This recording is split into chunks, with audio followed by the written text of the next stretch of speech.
No consequences at all for her repugnant attack on Ivanka Trump. And the liberal media double standard apparently also applies to MSNBC's Joy Reid. Over the last few weeks, hateful and nasty blog posts by Reid from as far back as 2005, they've all surfaced. Well, she's repeatedly apologized for the posts.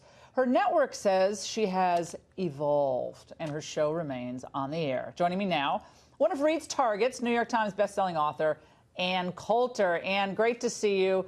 I'm sure none of this surprises you. I mean, this is what you and I have become accustomed to. Liberals can say anything they want about women, minorities, Jews, and get away with it. But you found some interesting nuggets from her past.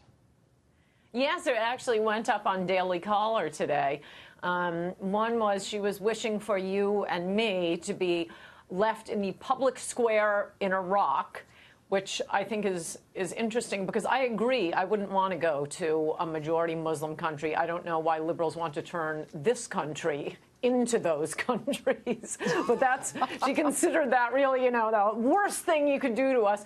And then in a separate post, I guess she liked or retweeted someone suggesting that I don't know if it was just me or both of us kill ourselves. And then, of course, there was the always popular calling me a man for having a beautiful swan-like neck.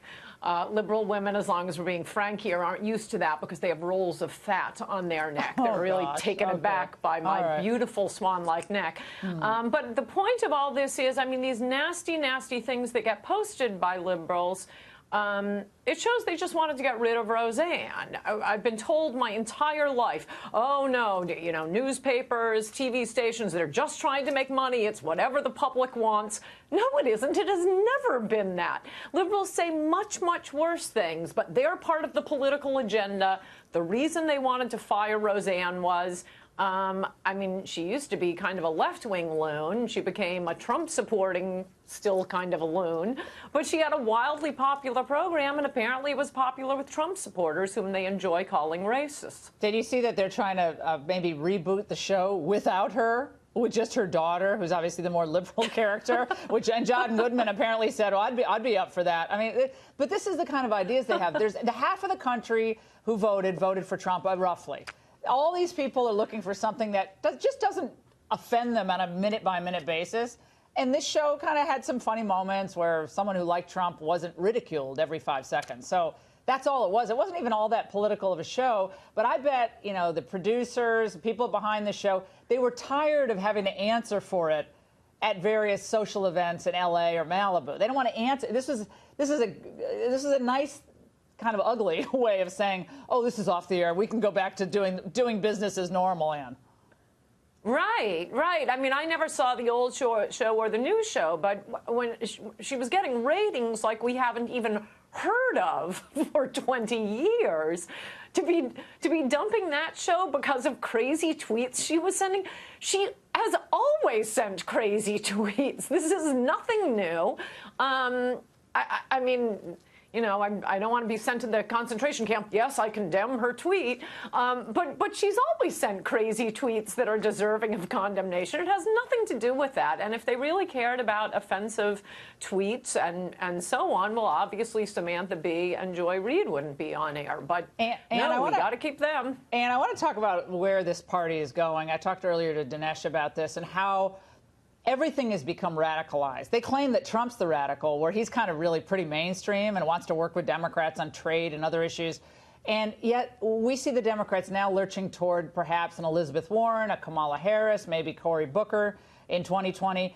And then you have the old establishment figures like John Boehner out there a couple of days ago. He came out and he's still sniffing and harumphing clearly about Donald Trump. Let's watch. I want to talk to you about what's happened with the Republican Party. There is no Republican Party. There's a Trump Party.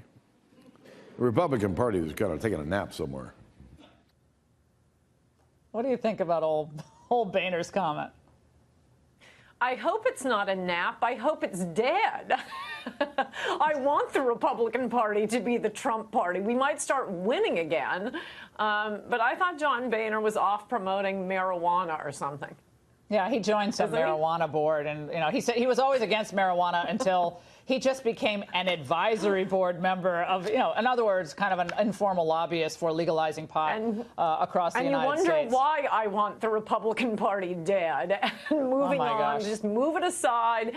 I mean, it should go the way of the Whigs. This is, I think, a great turning point, as it was with when Lincoln took over. That party has served its purpose. Yeah. All it did was lose elections, serve corporate interests. Now Trump has to do what he actually ran on. Yeah, well, he has a long road to hoe there. Ann Coulter, thanks so much. Thank you, God bless you, and God bless America.